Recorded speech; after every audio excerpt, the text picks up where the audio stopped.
Okay. Hello everyone. Tashidele. uh, yeah. Okay. Yes. So welcome back to the session. We'll start with uh, taking a few moments to settle ourselves in the present moment and get ready for the teaching.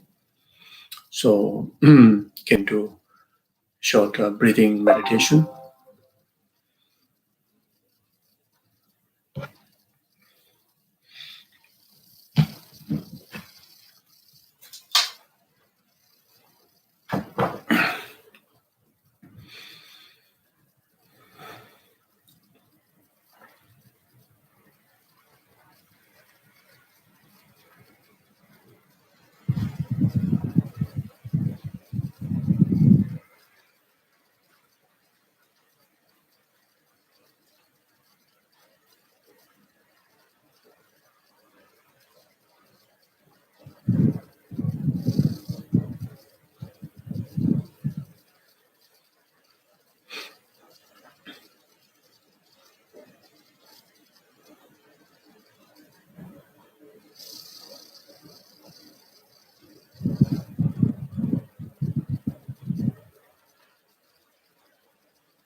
Yeah. So then now take a few moments to refresh our refuge practice in Guru Buddha Dhamma Sangha and get inspired by the qualities, the deeds of the gurus and Buddhas, and commit ourselves, not only this very session, but the entire existence of us ourselves for the benefit of numberless sentient beings, temporary happiness after their ultimate happiness, enlightenment.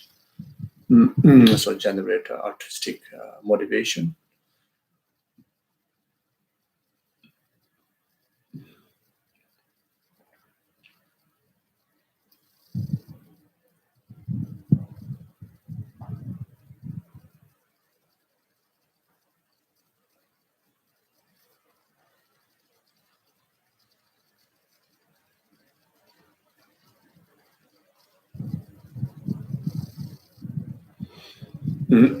Feel the presence of all the lineage gurus, the immediate gurus, like His Holiness the Lama, Kyabja Lama Sukhar Rinpoche, and all your gurus. And also feel the presence of Dhammarakshita, who is the authority of this teaching, and Lama Atisha, who carry the Mahayanic Dharma lineage from the both Dharma channeling of profound and extensive Dharma, and all the great Kadamba masters, and try to understand and feel that the one's effort towards learning the Lojong is not just to know about the Lojong teaching, but it is very much to receive the Dharma nectar, the blessing, into our mind stream, and it directly take as an antidote to purify our habitual negative emotions, and also purify the effect of past karma, and actualize transformation in altruism and the wisdom of selfless.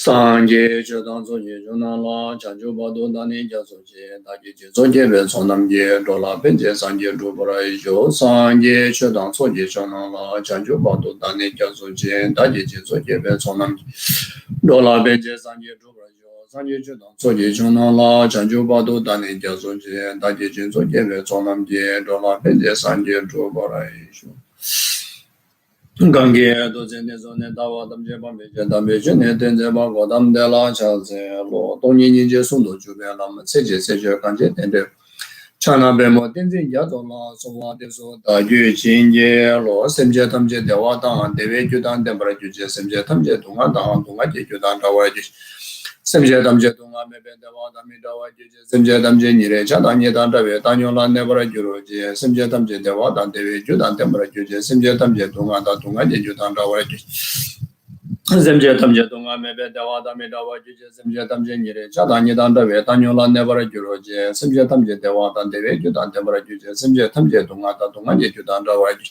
semje tamje dunga me be de wa da mi da wa ju je semje tamje ni re cha da ni dan da we da nyo la ne bra ju ro ji. Okay, thank you. Yeah, so we are still studying the Will of Sharp Weapon by Dhammarashita, and we are at the page 142 if you are using the same text, the Mind Training, the Great Collection. We have completed up to verse 56, and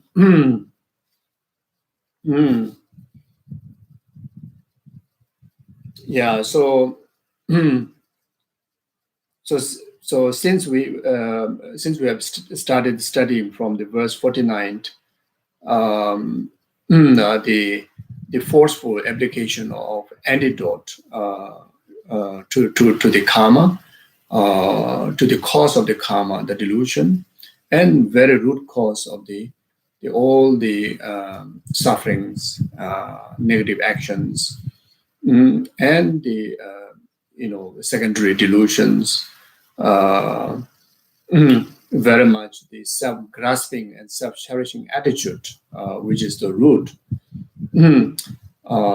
And it is so powerful, these negative emotions are so powerful, it have ruined our life for beginningless lifetime up to now, for numberless lives.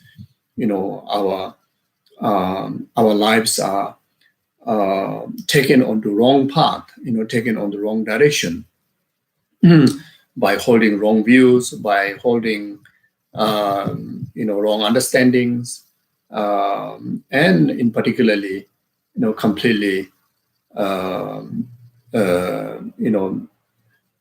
completely looted by the misconceptions, by the force of the delusions. So you see, so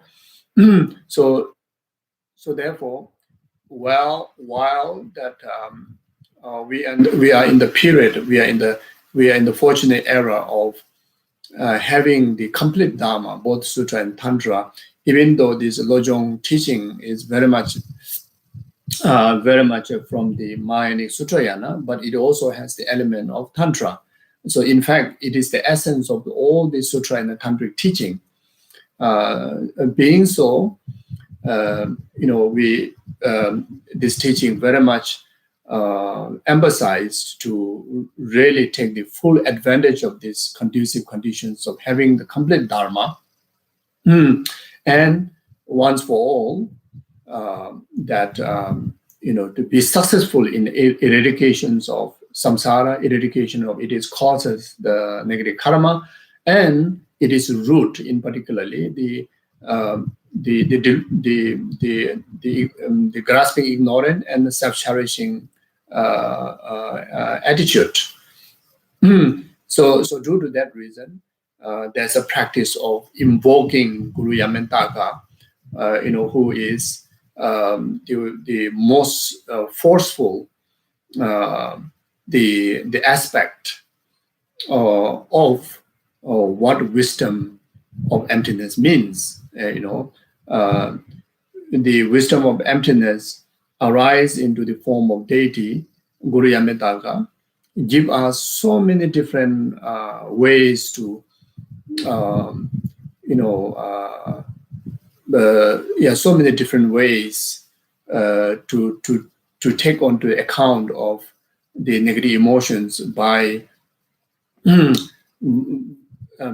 varieties of the forceful antidote in accordance with individuals' capability. So we are still doing that. We have talked about the evocation of Guru Yametaka. Then, specifically, verse by verse here, emphasizing different kind of afflictions and different kind of karmic consequences that purify with a very focused application of antidote under the blessing of Guru Yametaka. Why doing so? One thing is the habitual contamination is so strong. That's why we need the help of Guru Yametaka. The second thing is such opportunities are so rare. And third thing is with such practice, through the protection and blessings of the Guru Yametaka, the application of antidote, whatever form that we take, becomes so effective that we really have opportunity to end the samsara, this time, you see. So like that. So for those who are already practicing High Sukhi Tantra, in particularly Yametaka, and most of the senior practitioners may already very familiar with it. So I don't have to give suggestions. But then if in case there are newcomers like myself, then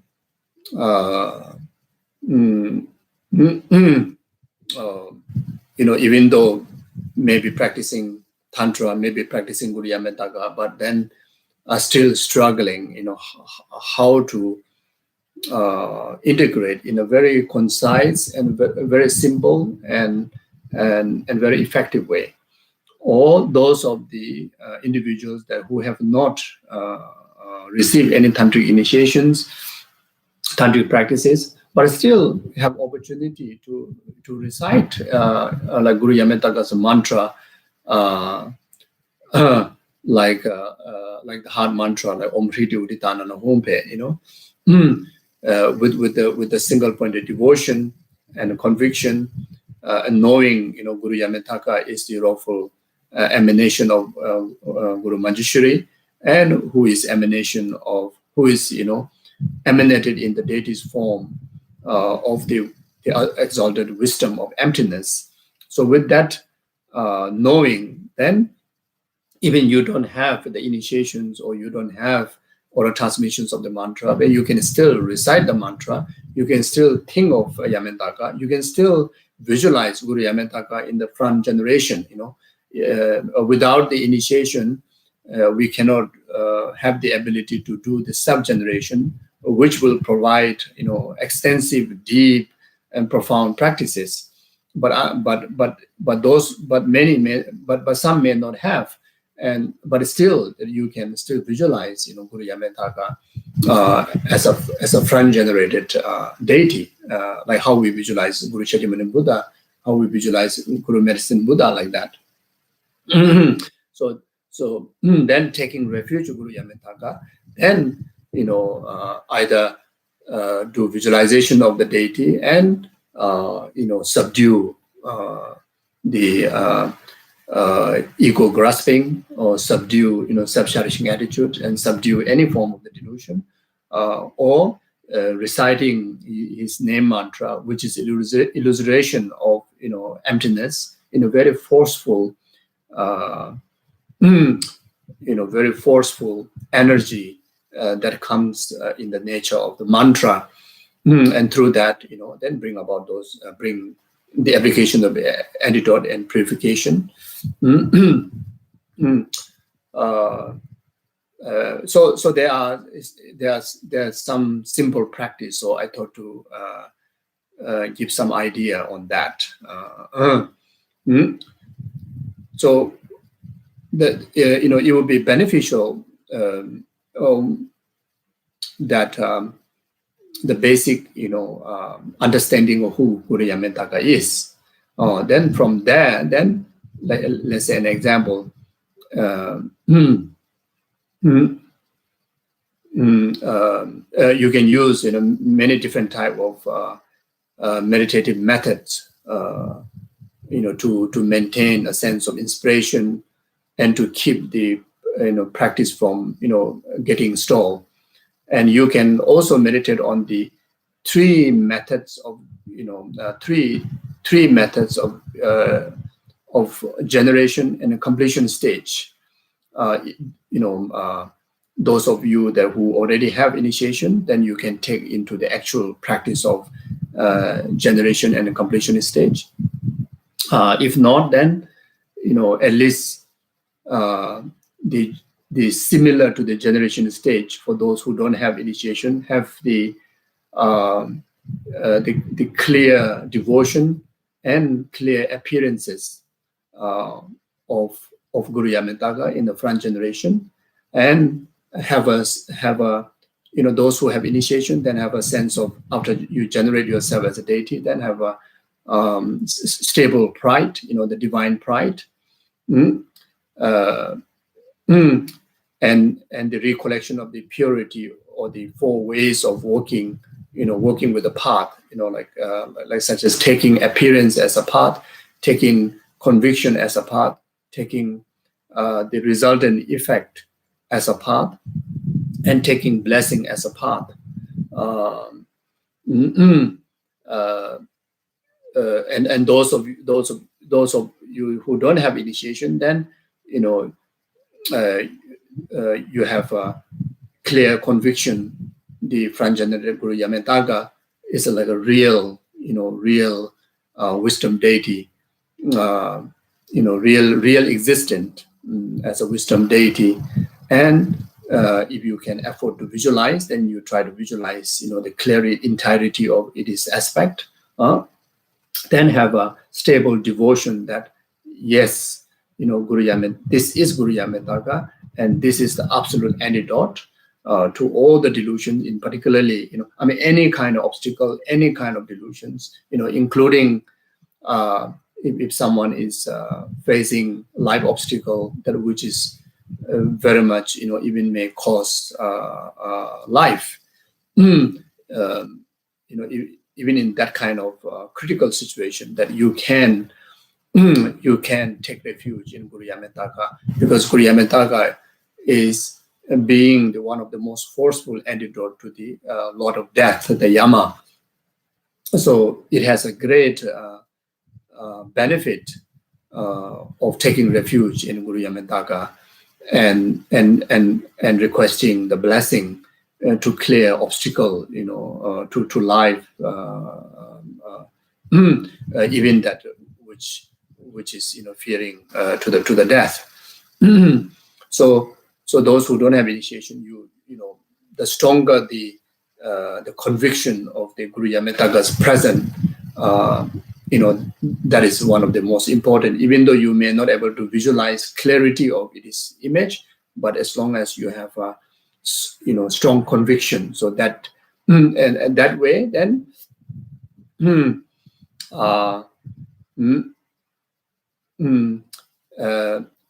that way, then even these four different kind of practices, whatever is convenient to you, you can take those practices, and that can become effective antidote to purify the karma, purify the fears and delusions, etc. Like such as simply even visualizing the Guru Yametaka's present, and that itself become a path, that itself become an antidote. Just simply even looking at the picture, that helps to purify. Very fearful obstacles. Then the second one is, taking the conviction onto path. Just simply having, total refuge in Guru Yametaka to protect you from all the fears and obstacles, negativities. That itself become a path. That itself become an antidote. Then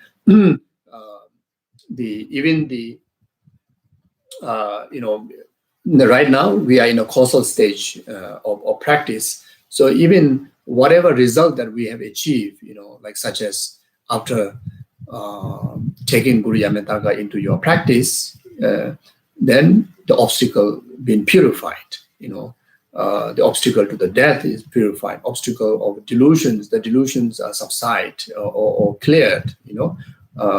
Whatever way,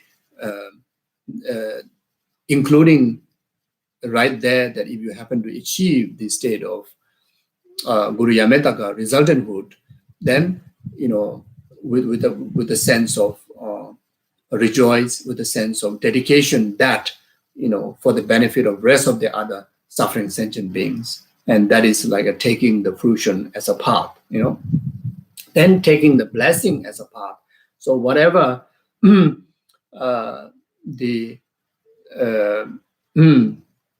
so blessings, you see, the blessings that comes in the after relying on Guru Yametaka, the conviction of liberation or enlightenment becomes stronger. That is the blessing. The hope and the faith of purification of the negativities, that is the blessing. The understanding of the emptiness, become more advanced, more clearer. That is the blessing. The development of the greater faith and conviction in the Dharma, conviction in emptiness, conviction in the Yametaka, that itself is the blessing. And just developing that is taking the blessing onto the path. So if you can afford to do all these 4 type of practices in relation to Guru Yametaka, that would be great. If not, even just whatever that you feel comfortable among one of them. Some people, especially for beginner, when they look at the Guru Yametaka's picture, images, they feel uncomfortable because they don't have much knowledge about it. You see, so for them maybe the taking the appearance as a practice would be a bit hard. So for that kind of beginner, then just simply taking refuge in Guru Yametaka maybe could be better, or taking the blessing into Guru Yametaka maybe better. So whatever is suitable to you, you have a way to apply accordingly your capability. And those who have initiation, then the first one, taking appearance as a path, is through self-generation, that yourself generating in Guru Yametaka and holding divine pride. So first one is generating yourself as taking into Guru Yametaka. So arising yourself from the emptiness, then arising yourself in Guru Yametaka. So that itself is taking this ordinary body, this ordinary aggregate, this ordinary person onto the path of the enlightened Guru Yametaka. Then taking conviction onto the path is very much the divine pride that you can also apply to yourself. The divine, after you generate Guru Yametaka, then you have this divine pride. That divine pride is directly antidote to the impure views, the wrong views, the misconceptions, the delusions, ignorance, everything. It's so powerful. If you do that, then taking the fruition as a path, you can also understand that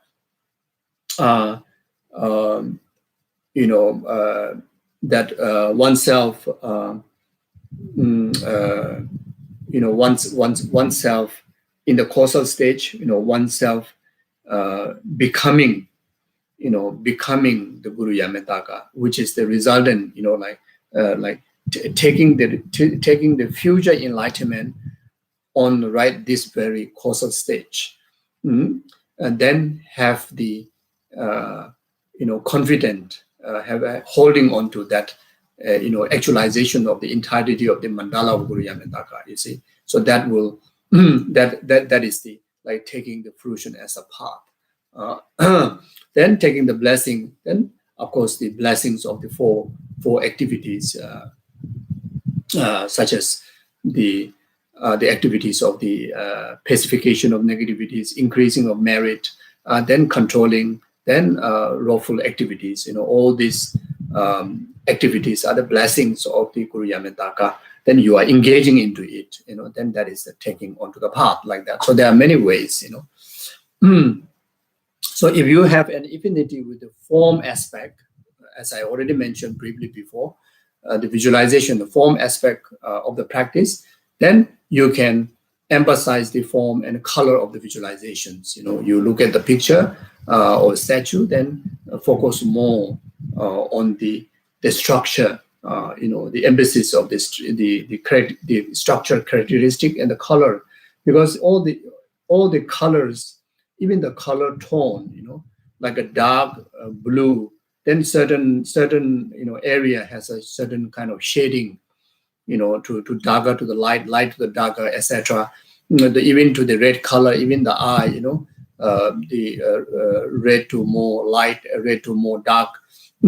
So, and also the different kind of form, like look like the buffalo hat, etc. Everything is illustration of dharma, illustration of emptiness.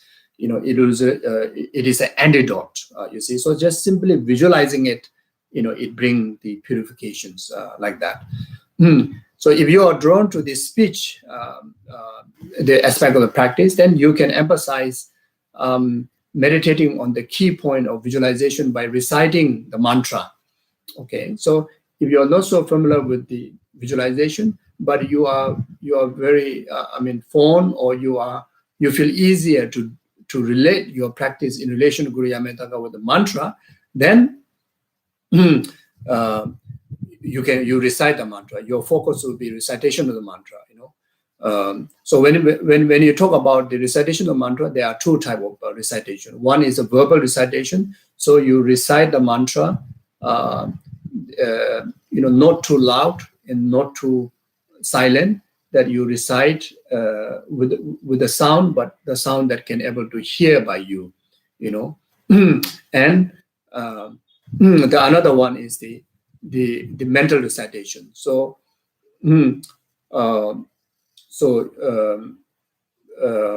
you can place the mantra around your heart, or you can place the mantra around the Yametaka's holy body. So in the center, the syllable hum, then surrounded by the heart mantra, Om Hriti Uditanana Hum Pe, So you recite in clockwise. It's very much a mental recitation. It's reading the mantra, reading the letter, not making any sound, but reading the letter, So just that alone, bring about the purification. Of course, there are many more extended, greater visualizations can be done, but here is not a right to talk. This is good enough. Just have a conviction in the deity, then recite the mantra. Just that alone.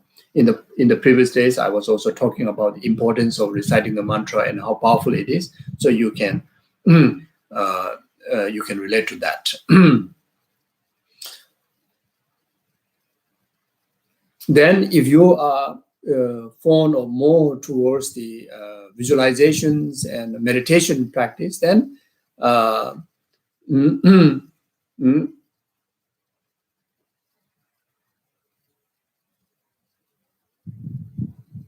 so of course, meditation, meditation in relation to the mantra, meditation in relation to the form visualizations. But the main thing happens when you meditate in the heart. then the main player is the main emphasis is the development of conviction, the strong conviction, and experiential kind of feelings that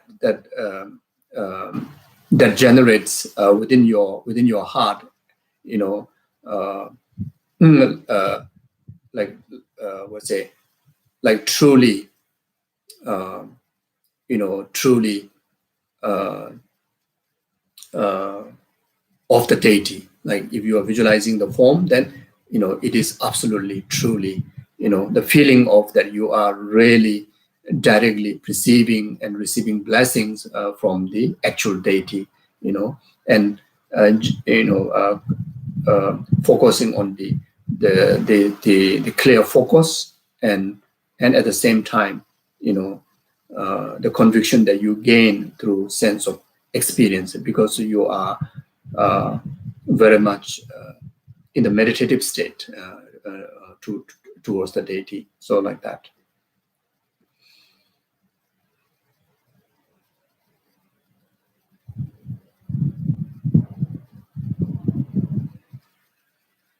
So keep in mind that the shapes and colors of the deity's form, uh, it has a great benefit. But when it comes to the three form of practice, visualization, recitation, and the meditation on the deity, the meditation is the most important part. The forms are secondary. Like that, secondary factor. So therefore, in addition to the three type of practices in relation to body, speech, and mind, um, uh, there are two aspects of the practice that everyone can emphasize: the stable pride of the deity, and taking the mainly this stable pride of if you are doing the self generation, then stable pride of the divine pride, and if you are doing the front generation, the visualizing deity on the front, then have a stable conviction of the actual deity. So that is one of very important aspect of the practice.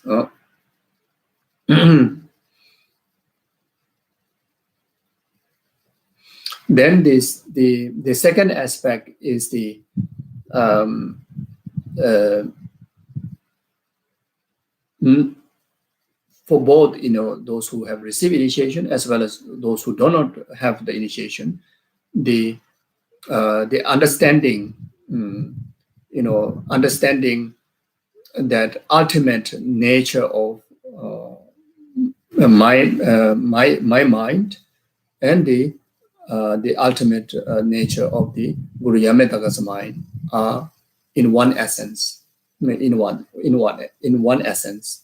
So that is another important aspect. So there are two aspects. One is the divine pride. The divine pride is that you are not actualized Guru Yametaga in actual reality. But then through the process of the practice, then you are become Guru Yametaka, so holding the pride, holding that ordinary person into the transformation of the divine deity. Then I am the deity. So that is one of important. The second one is understanding that ultimately the ultimate nature of this samsaric practitioner, the ordinary person, the practitioner, and the divine, the deity Guru Yametaka is in fact is one essence, in one essence. So those who have initiation, then you can take that this practice is more deeper level. The first aspect is the practice of the generation stage. The second practice is very much you should take the practice of completion stage.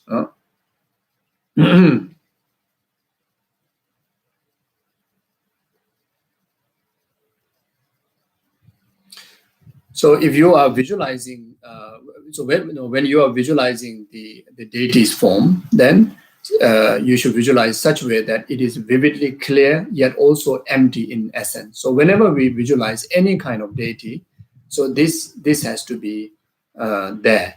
It's a vivid clarity, as if like a solid thing. Even you want to grab it, like you can really like the real form there, but yet it is also empty in its essence. So it's really like a light form.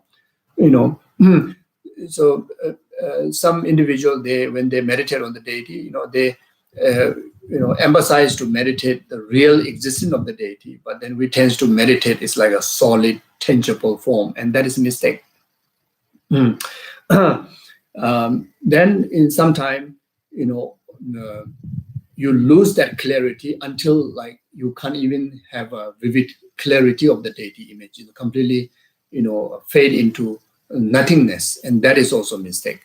So you need to find in a middle way that which has the element of vivid clarity. At the same time, it also has the empty in essence.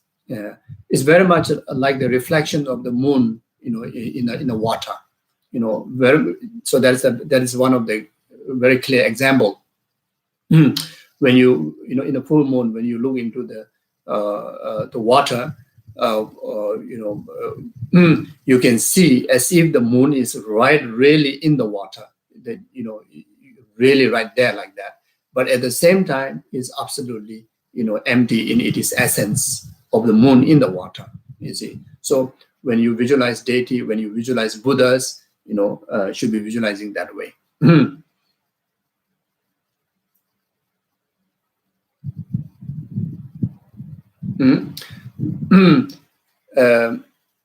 So you see, earlier, as I mentioned, the two important point from the someone who is in advanced practice, then the practice of generation and practice of completions are the most powerful practice that which really make Tantra, outstanding.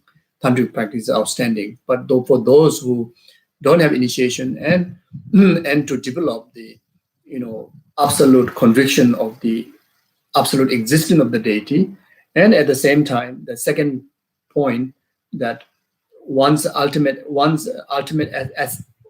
nature and the deity's ultimate nature is oneness. So to prove that, so from the absolute point of view, our essence has been fully enlightened from the very beginning. Yet not recognize this. Because of not recognizing our absolute Buddha within, that's why we wander in samsara. That's why we have these delusions, expresses in our continuum.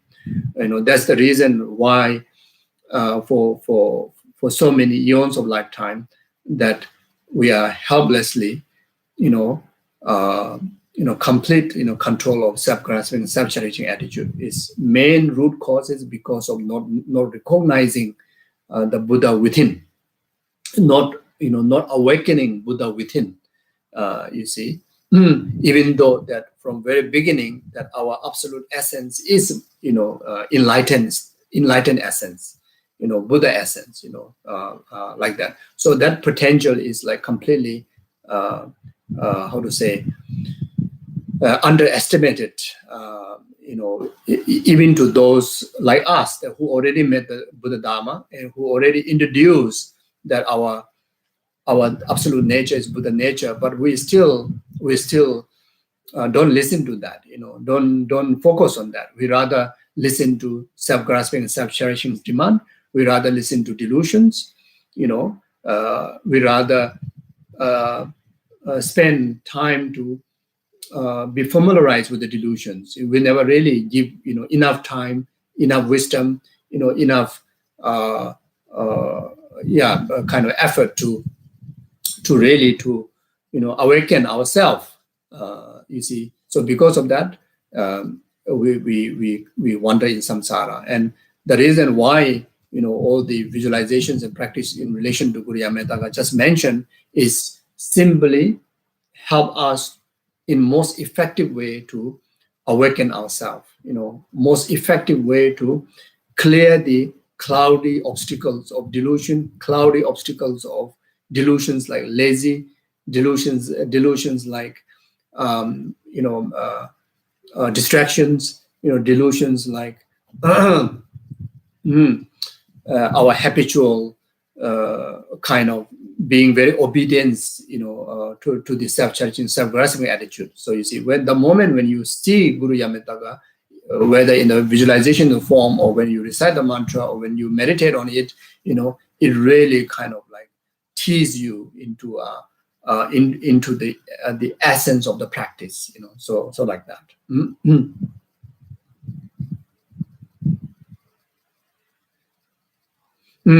So by doing such practice, especially the two point of the practice, as already introduced before, whether it's initiated one or not, is to very much developing, confident, developing, genuine, understandable conviction, reasonable reasonable, understandable conviction to ourselves. Oh, yes, yes, even though I am, most of the time distracted, but in fact, my true nature is Buddha nature, and if I just give more effort to focus towards the right way, that I really can be awakened right this very in ordinary, in the ordinary aggregates. You see, while I'm holding this ordinary label as a samsaric person, right here, right here, I can be awakened as awakened fully as a Buddha, because my absolute nature is already enlightened. I don't have to go and kind of plan from somewhere else. I don't have to go and look to somewhere else. You see, it's already pre-existent. You see, so the only thing is that we need to gain confidence to express that, confident to see that, and confident to realize, and confident to fully, be mindful in that awakening state. So, so that's the main reason why these two elements of practice, especially like those who have high tantric initiation, the generation and completion stage. That is the essence of the daily yoga practice. You see, so that is the one that which really makes our journey, the one lifetime enlightenment, make possible. You see, why the lower tantric deities, don't have this practice. Lower tantric schools don't have this practice of generation and completion. Because of not having these two practice, that's why the possibility of achieving full enlightenment one brief lifetime is not possible. Even though all tantric practice has the element of resulting one lifetime enlightenment, but the practice that which give opportunity of enlightenment within one brief lifetime is only High Sukhi Tantra. It's because of the practice of generation and completion stage.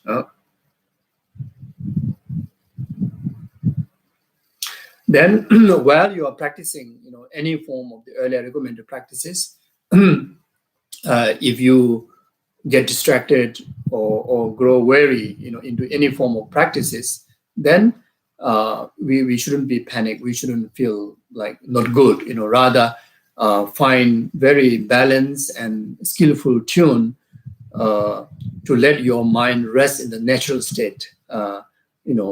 Natural state.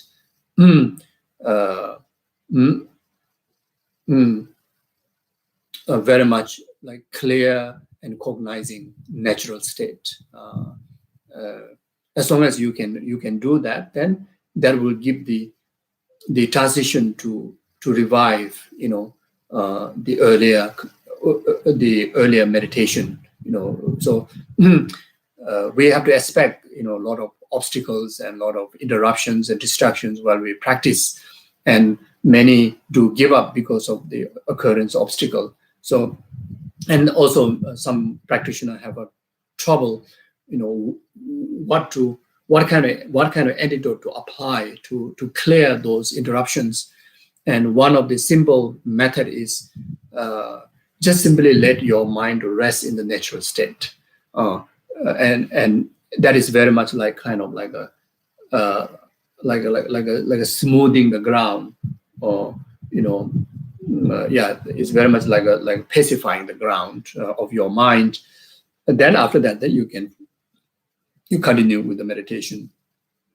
And also, especially for those who don't have initiation and taking this, the Yamentaka's practice in relation to, in conjunction with this Lojong teaching, Lojong practice, then while you are visualizing Guru Yamentaka's presence, then you can recite, if you cannot recite, if you are unable to recite Yamentaka's mantra, you can also recite other mantras, like Om Mani Padme Hum. You can recite Tara mantras, you can recite any other mantras. So element of Yamentaka is still there because you visualize. Then those of you who have a hard time visualizations of Guru Yamentaka, but then you still feel comfortable to recite the mantra, then while reciting the Yamentaka's mantra, you can visualize, Chenrezig, you can visualize other deities also. There's no faults. And you can visualize, you can meditate on loving kindness, compassion. You can meditate on emptiness while reciting the mantra, like that. So one of the best, thing that you can do while reciting the mantra, if you can able to meditate on emptiness. So if you meditate on emptiness, then simply by observing the essence of one who meditate on the deity, yourself, you can meditate on the absolute essence, absolute selflessness of a person yourself. You see your identity, the absolute, the absolute essence of your aggregates. You can do, one object of meditation, the selflessness, or you can do step by step, the selflessness of the identity I, then selflessness of the aggregates, form aggregates, composition aggregates, feeling aggregates, then the mental aggregates one by one. So you can integrate like that. Or otherwise, you visualize the Guru Yamentaka first. Then after that, while having the conviction of Guru Yamentaka's presence, then you get into the meditation on emptiness, using the I. The main issue, the main problem is the self-grasping ignorance. You see, self-grasping ignorance. So if you're able to do meditation on emptiness while doing the deity yoga, that is one of the most powerful way to make the deity yoga most effective, in particularly to destroy the self-grasping attitude. So in relation to the Lojong practice here, so you read the one verse, and that particular the obstacle, that particular limitation is very clear in your system, in your being. Then you invoke the Guru Yamentaka. Then after that, then either through visualization or recitation or meditation, then you can integrate in all the recommended the practices just now I shared.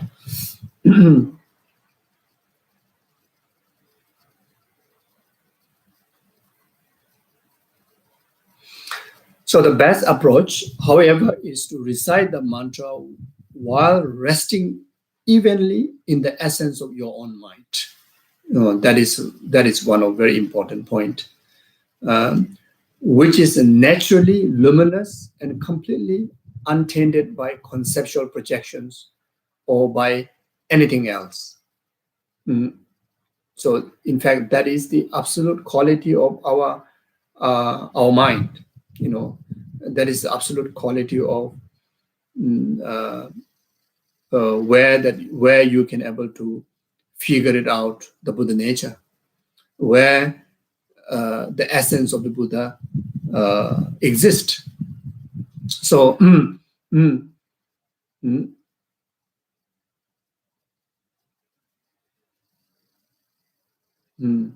you see, so our true nature of mind is naturally, luminous and completely untainted by conceptual projections or by anything else. So we have to meditate on, first of all, to really to have some idea about that. Then try to familiarize through repeating the meditation based on this understanding. And it's very much like carrying a very, very bright torchlight and going through a tunnel, dark tunnel, searching for the light from the other side of the tunnel. You see, in between is completely darkness. So we are very much like stuck in that darkness. The first thing is because we don't have the right torchlight, which is the understanding, at least in the intellectual understanding, what really nature of our mind like. Nature of our mind is really like really in the luminous aspect. Is completely untainted by conceptual ideas, conceptual projections. In other words, the delusional projections or anything, tangible things. There's no obstructions. It is absolutely vast, infinite, and completely luminous brightness. There's no kind of blockage. If there's any blockage, it's by others, not by nature or mind. Not in the nature of our mind. There's no blockage at all. You see. So when you carry the right torch, then you don't kind of like get circled within that the middle of the darkness of the tunnel. And this is what we've been doing for eons of in past lifetimes. You see, and we thought that is absolutely me.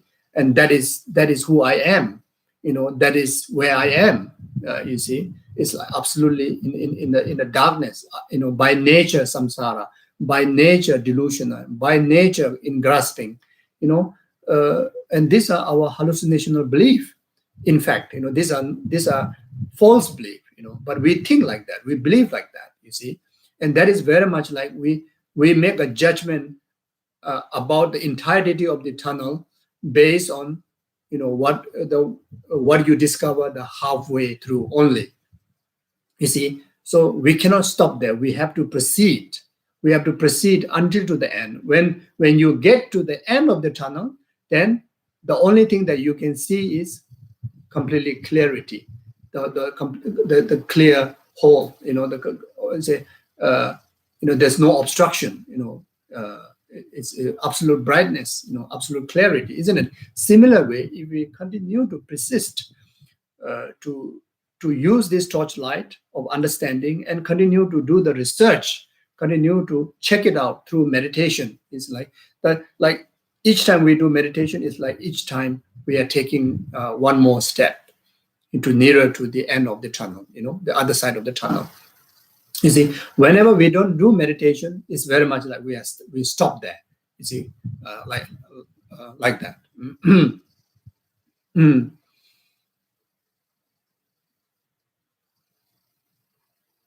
So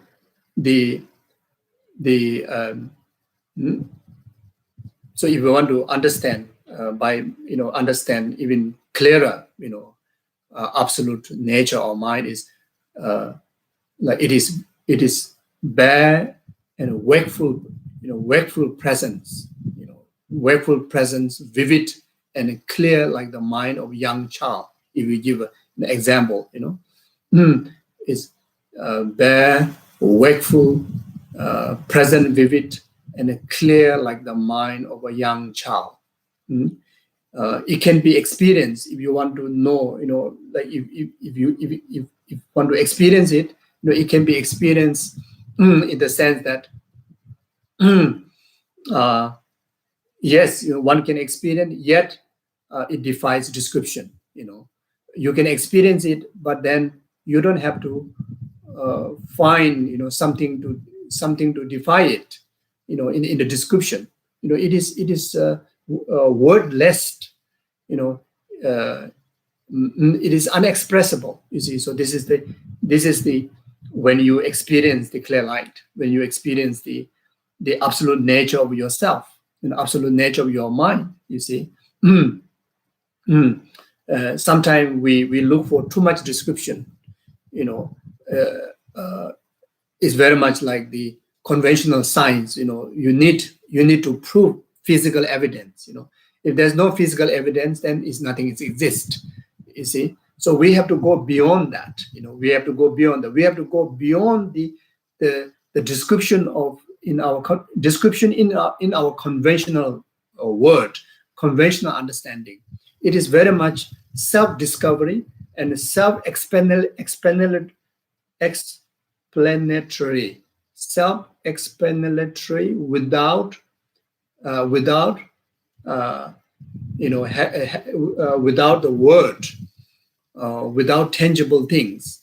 You see, it is like I usually give example of candy. The sweet. You see, when you taste the sweet, you know, you understood exactly what is the taste of sweet. But if you need to describe in the word, there's no enough word to describe it. You can describe it by saying that it is not sour, it is not bitter, and it conclude by saying it is sweet. But someone want to know what really the sweet is, what really the feel of sweet is. And that only when you consume it, when you realize it, you will know it. There's no physical kind of thing to describe it, to make you feel it. You see.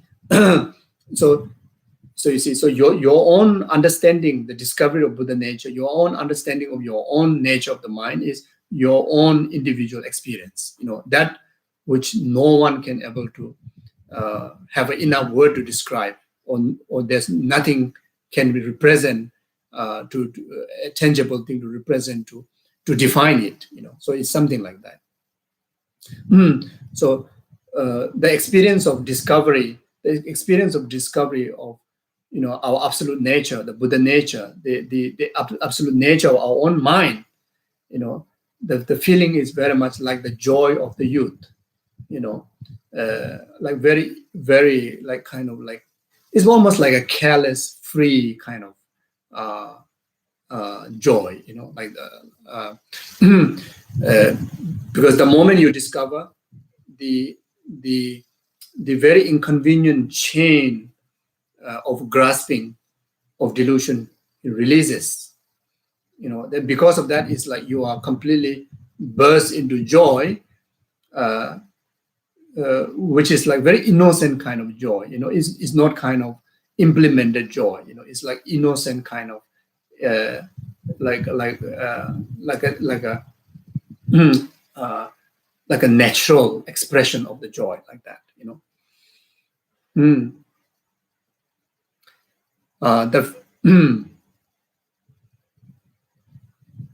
If you want to view, through your visualization or through your awareness, when you discover that, and it is, you discover like empty, ungraspable. It's very much like the pristine clarity of the open sky. You see, so how wonderful to feel, how wonderful to experience that. You see.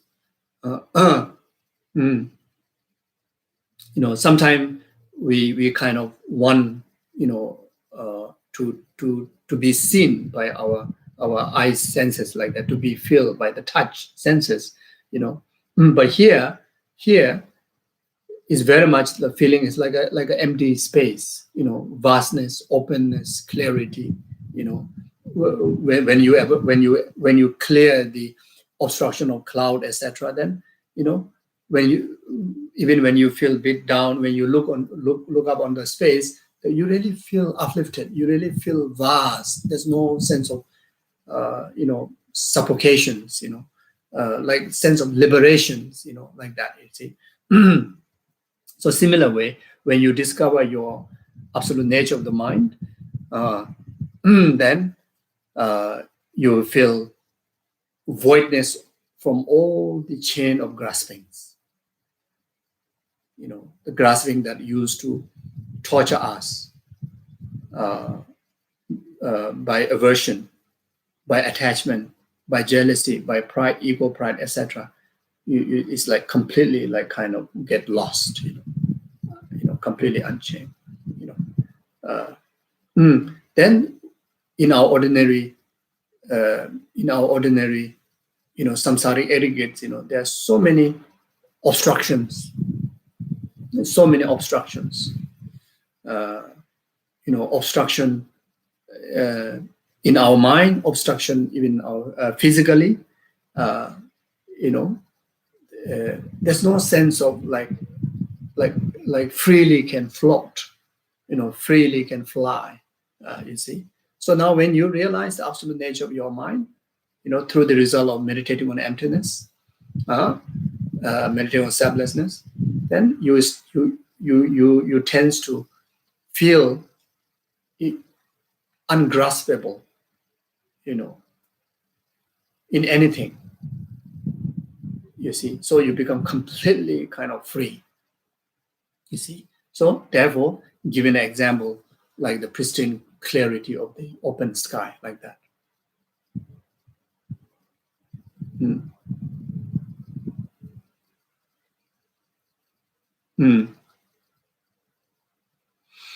Yeah. So if you use the mantra, then if you cannot do multitasking, reciting the mantra at the same time meditation, then first you recite the mantra, first you visualize the deity, then very much take refuge into it, and then recite the mantra, then do the meditation. Yeah. So do the meditation.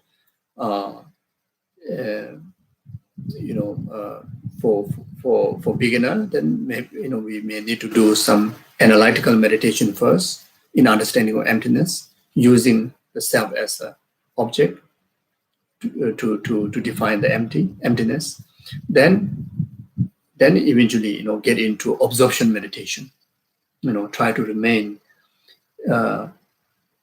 in the union of voidness and emptiness, voidness and bliss.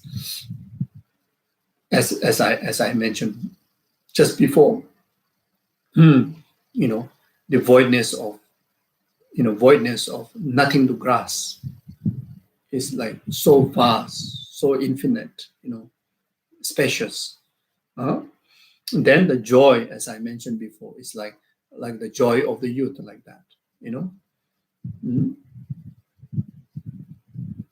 It's a burstful kind of joy, like that. So try to remain, in the union of voidness and bliss as much as possible, as lengthy as possible.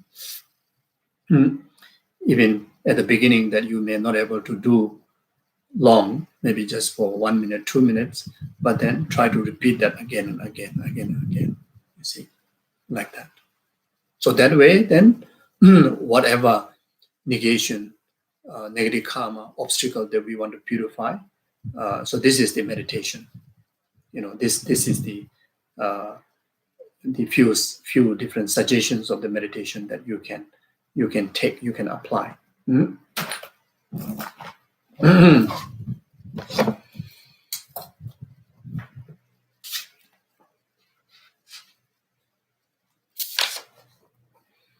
Okay, so now verse 57, page 142.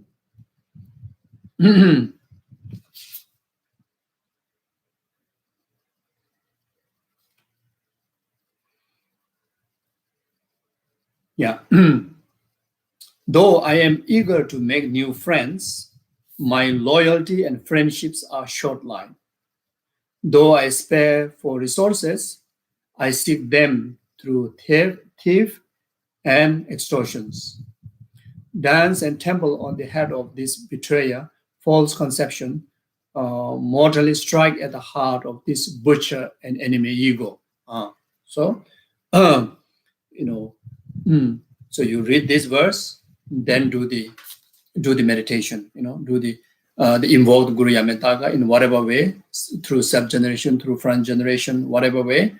Already explained quite detailed. So individually, you check on what ability that you have. So and accordingly, then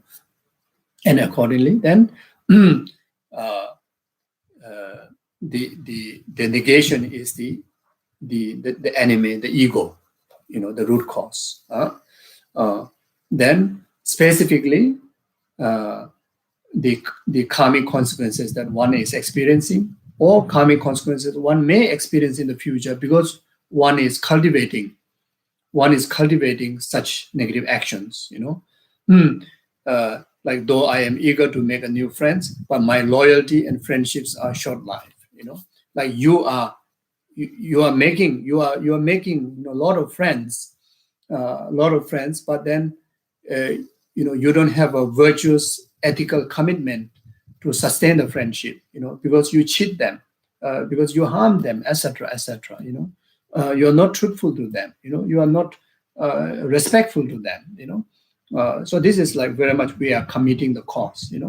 But then if someone has already experienced the karmic consequences, even though how much effort you put to make friends, but then all the time, they misunderstand you, they are not loyal to you, somehow, some way, all the friendship, turn into sour, so that can relate to relationship, the relationship turn into sour. Relationship with ordinary friends, relationship with the Dharma friends, relationship with brother sisterhoods, relationships, partner relationships, even relationship towards the gurus, relationship towards the disciples, whatever. So all these are play of karma, you see. So the root cause is the ego. So and we've been experiencing that from beginningless lifetime, even in this life, just matter of how many time and how many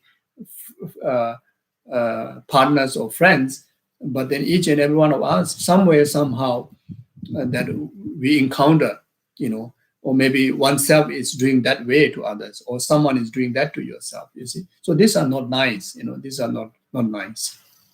You see, we ourselves, in particular as a Mahayanic Dharma, Mahayanic practitioner, our attitude need to develop until that we see every single numberless sentient being as precious as precious wish fulfilling gem, more than precious wish fulfilling gem, like that, you see.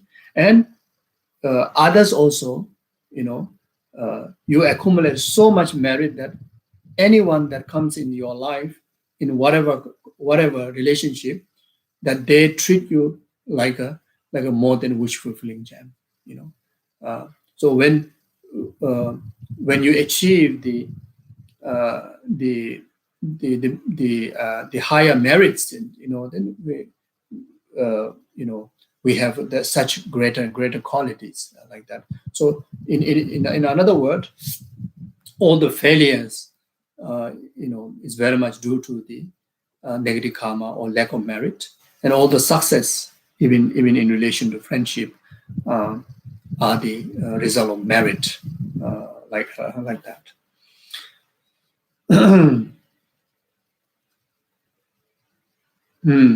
Then some individuals have this natural kind of liking, to steal things, gather resources through extortions, gather resources through thieves. Some people think that this is fun, this is nice, you see, but the karma that you commit from there is so heavy, you see. And also it is so harmful to others. Like if someone steal things from you, if someone take away things, through abusing your resources, how hurtful it is, how harmful it is, isn't it? So even the result, even the experience in the life, the poverty, lacking of resources, is a result of past lifetimes, miserliness and thieves, extortions of others' resources. It's because of that, you see, and that is a very heavy karma, you see. That will bring lacking of so much resources for our happiness, our comfort, isn't it? So now, if we want to, you see, if we feel there's a limitation in the resources in our life, then we have to remember this is the past karma. Then now, and the root cause of that is the self-grasping, self-cherishing attitude. Now, you once for all, you need to purify it. Then through reliance on the Guru Yamitaka, then you can do the practice like that. So, verse 58. Those skill and flattery and innuendo, my discontent runs deep. Though assiduously amassing wealth, I am chained by miserliness. Dance and temple on the head of the betrayer, false conception, mortally strike at the heart of this butcher, enemy ego.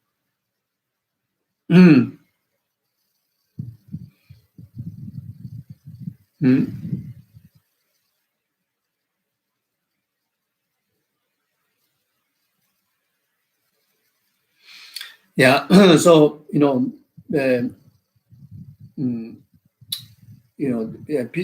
some people, you see, it's so easy to it's like so like professional, almost like so professional in flattery, and and saying like mistreating others, saying wrong thing to others, slander to others. uh, mm,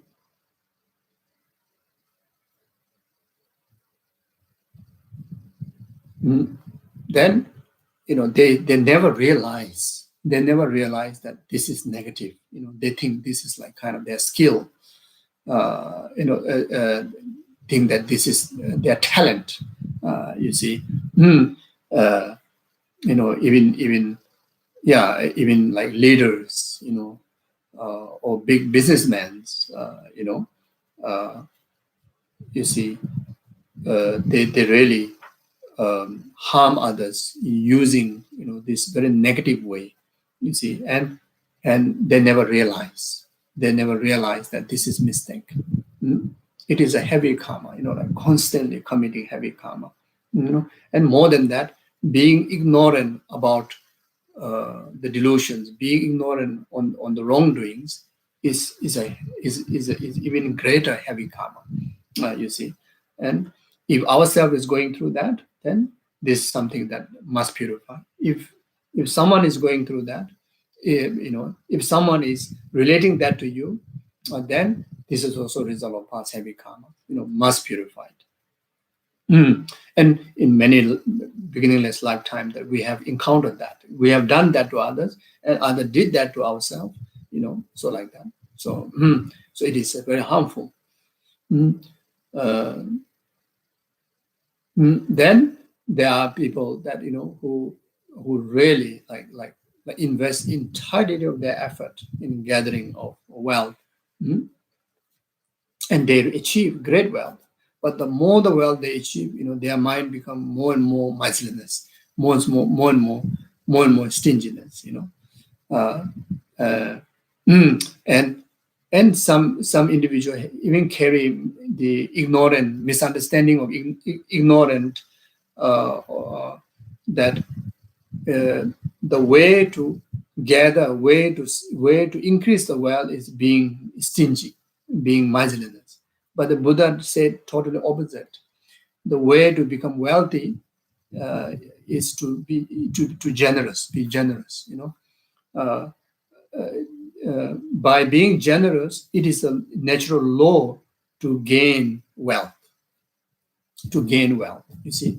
So even you may have little, but from that little, you share by giving to other needy ones, or by making offering to the object of respect, like Buddhas, and that is the way that to gain wealth, you see. But but uh, many samsaric beings who is quoted with the ignorant, believe the opposite way.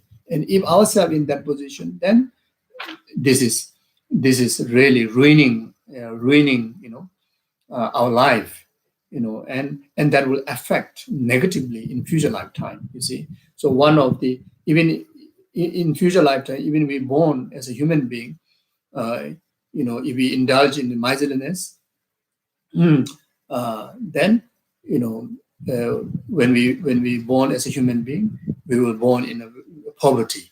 You see, born in a poverty. First of all, with the mind of miserliness, that become one of the huge obstacle to even take a human rebirth.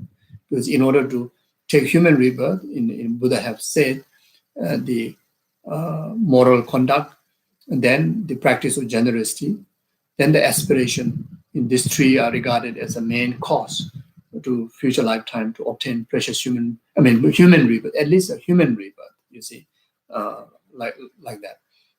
So. So if we have this mind of miserliness, then it's a heavy karma, heavy delusion. So and we've been practicing like that in the beginningless lifetime. Therefore, even this life, we encounter difficulties.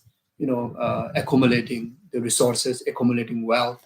And even you have the wealth, but then the wealth is like no meaning, no use. No use. When you need it, you don't have that. You don't have those wealth. Then in most cases, you gather wealth tirelessly entire life, and you're unable to make any offerings to the divine one. You are unable to make any charity sharing to the needy ones. Then suddenly, the life struck with sickness, death comes near. Then you cannot take along the wealth with you. Whether you believe in Buddhism or not, whether you believe in karma or not, when the death comes, how much wealth you have, you cannot carry along with you.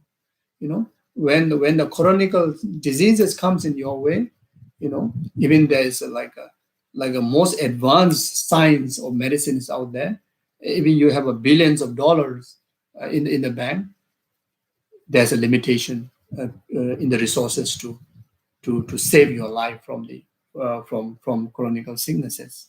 You see, when the karma strikes, even the wealth, cannot be used.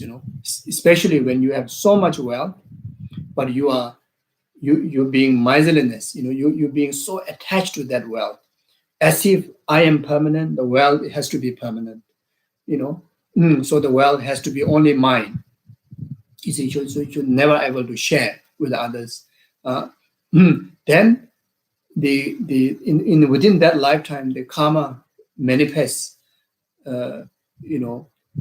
Even you say, I'm ready to pay $1 billion to the doctor and save my life. Doctor say, I'm sorry, I really want to save you. You don't even have to pay $1 billion. You just pay my normal fee.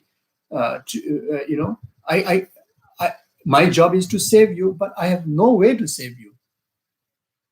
I have no medicine to save you. I have no other capability to save you. So in that sense, the $1 billion is no use. $1 billion is as equal as 1 rupee.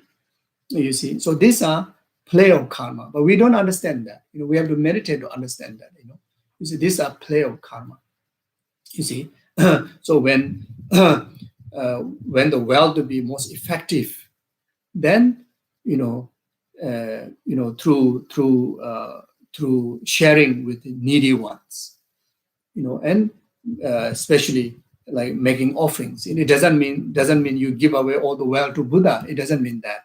like constant, like you may have $1 billion in the bank, but just take out $1 and just get a nice flower or fruit and you just offer to the Buddha. You can do that, isn't it? If $1 is too much, maybe 50 cents, 50 cents. You see, if every day is can't afford, but at least once a year, you see, you have $1 billion, you really don't want to touch, but at least to create some virtuous karma to make sure that the wealth become useful to you, useful when you need it. That comes from making charity, making offerings, and making generosity to the needy ones. You see, these are the very deep teaching Buddha have taught. You see, and we ordinary beings, even we experience in our lifetime among our families, among us, we still don't realize. We still have so much grasping, to our wealth, as if that, this will save me from death. This will protect me from sickness. This will protect me from all the danger. Knowingly, and we decided to cover our eye to understand that. So this is called ignorance. You see. So you see, especially to the wealthy one, have a since you have the resources, since you already have a great merit to gather wealth because of your hard work from the past life, now this life we cannot fool ourselves. We cannot fool ourselves. We cannot ruin the effort of our past life. You see, by following the negative emotion of like miserliness, etc., like that. You see. So, and this is one of very powerful teaching that should be discussed, should be learned from very, very beginning when we meet Buddha Dharma. How wonderful if these teachings can deliver to anyone from before they start to earn money, so that whatever they earn become useful. Whatever they earn, they become useful. You see, so like that. Mm, mm, mhm, mm, mm.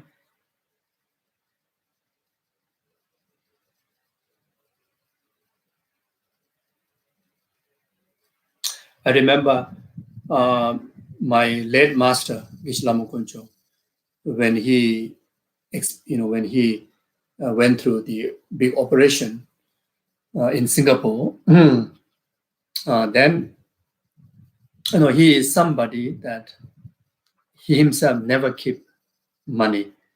People make so much offering to him, and he make charity to the object of respect, like the monasteries where there are sanghas.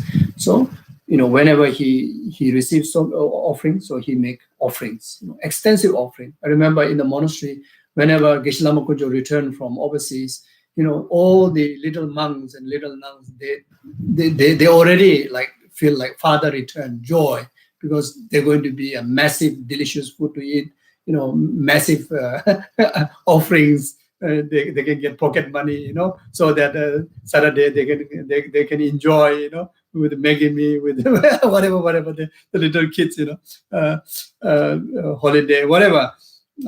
Then then anyone that approaches Geshe-la, whoever in the needs, usually whatever money that he get, he put in the drawer. So you just open it, whoever comes first, whatever it is, you just give everything. You see.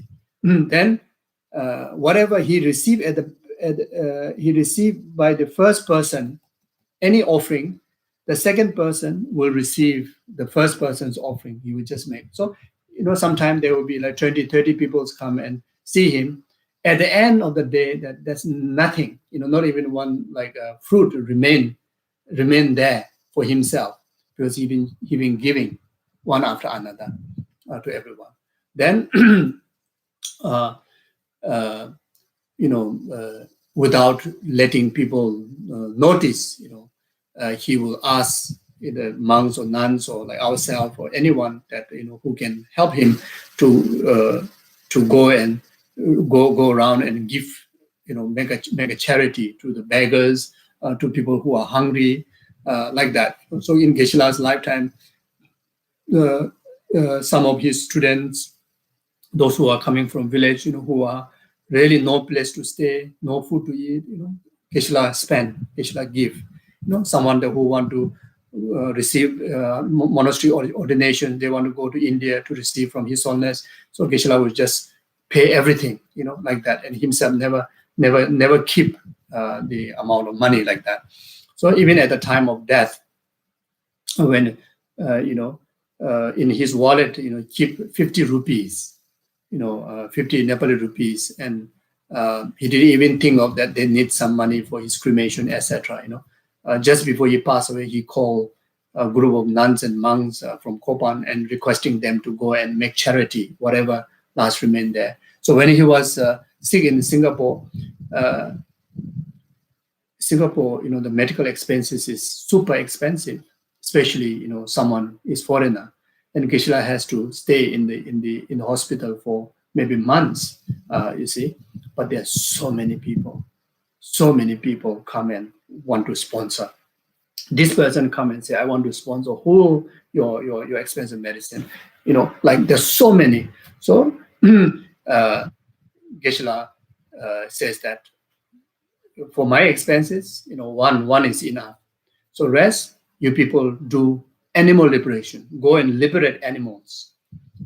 Whatever money, you try your best. Even year after year, whenever you get opportunity, you go and do animal liberations. Liberate those who are in a cage. Liberate those who are in a capture. So he used to advise like that. And in fact, there's one animal liberation that started when Geshe-la was sick, and by now, billions and billions of animals are liberated. Millions of animals are liberated. So Geshe-la, he won't voice out say that I did this liberation. I inspired people. No, like that. Say never quote my name, never say, but you just do the job.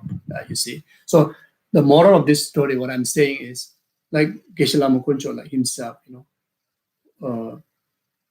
you see, all of these people are not of his family members, and also not know them, like so long, maybe like 40, 30 years, not like maybe 10, 15 years, maybe just few rounds of meeting, and he went through, one of the most expensive medical treatment, and right time, there's so many people come and help, like the money is there, more than enough.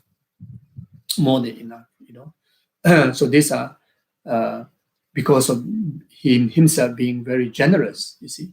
And I also realized that when he passed away during the cremation, High Lama, when do cremation, there's so many protocols which Geshe-la himself not demanding that, but then culturally we do that. Huge expenses because of his practice of generosity. Even all of like myself, who is in charge of these practices, are taken care. Whatever expenses need, everything is just comes in his way. Then when I build the memorial stupa, huge expenses, but everything comes so easily. You see.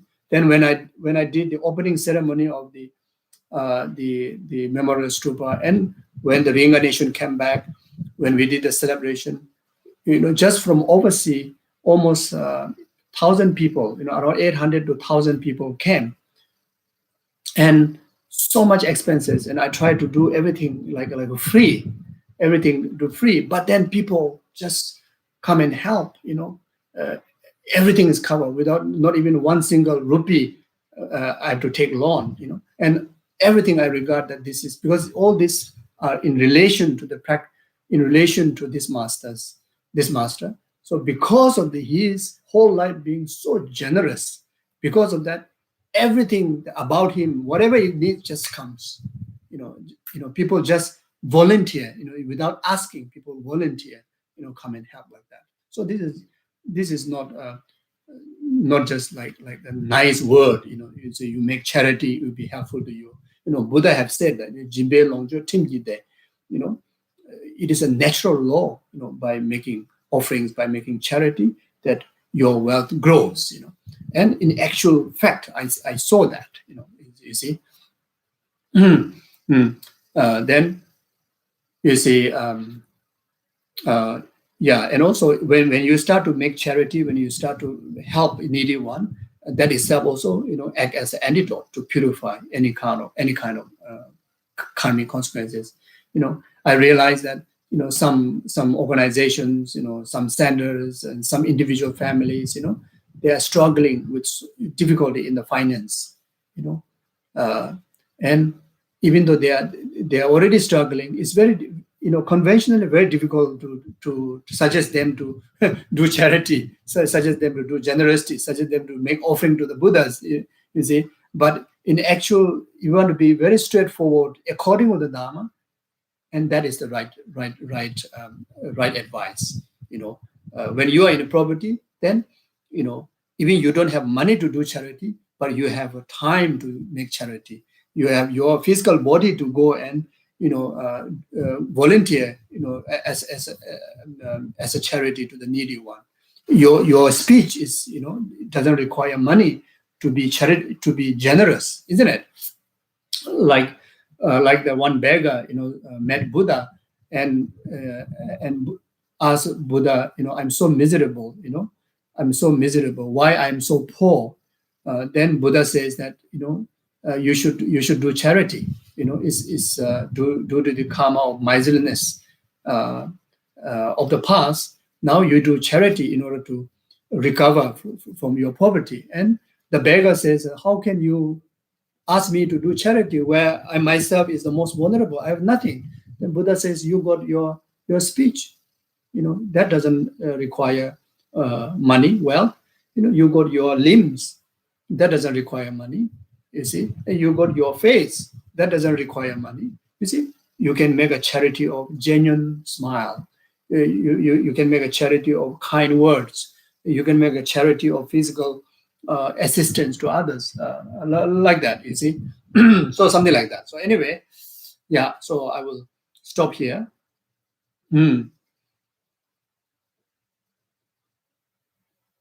Yes, practice of generosity.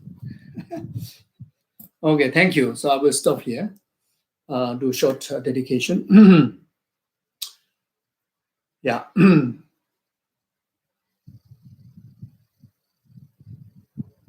So whatever merit that we accumulate through this session, and whatever merit that we accumulate from the past, and whatever merit that we will accumulate in the future, even that we dedicate now, and all the merit and virtues accumulated by past, present, future Buddhas, Gurus, and good people, be the complete cause for numberless sentient beings, purify entire oceans of samsaric suffering, and its cause of delusion and karma, actualize from temporary happiness up to the ultimate happiness of full enlightenment. May this collective merit be complete cause for anyone who, anyone who pass away,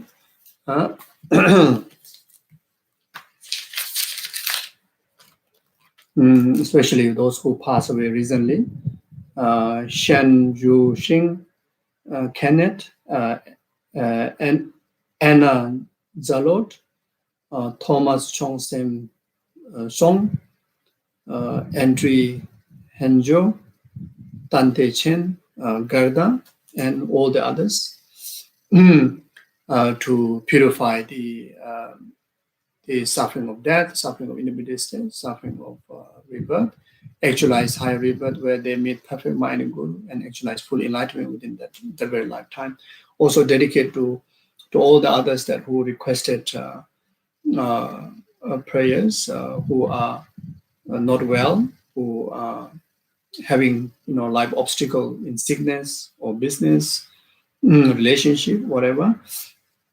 Like Mr. Chi Lam Kun, Dr. Lee, Caroline, Julie Kwan, or Wang Chunru, Chris Price, David, may they overcome any form of obstacles in life and actualize perfect health, long life, and meaningful life, and all the way up to actualizing of full enlightenment.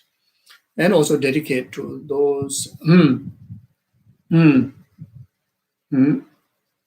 yes, especially those who are suffering under the natural disasters, under the political suppressions, and anyone suffering under the abuse.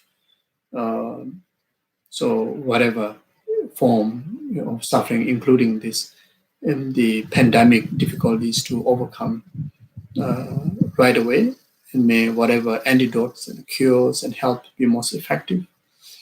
May this collective merit be complete cause. All the good people like His Holiness Dalai Lama, and all the spiritual gurus and all the people who are cause of world peace and happiness. And like yourself, your family members, always enjoy perfect health, long life, and fulfill all your aspirations accordingly. Also dedicate this collective merit be a complete cause for all the world leaders to free from their negative emotions and actualize correct wisdom and altruistic attitude. And also the leaders of organizations, leaders of family, yourself who leads your life, always equipped with wisdom and altruistic attitude, so that anyone who's under their leadership can able to enjoy peace and happiness.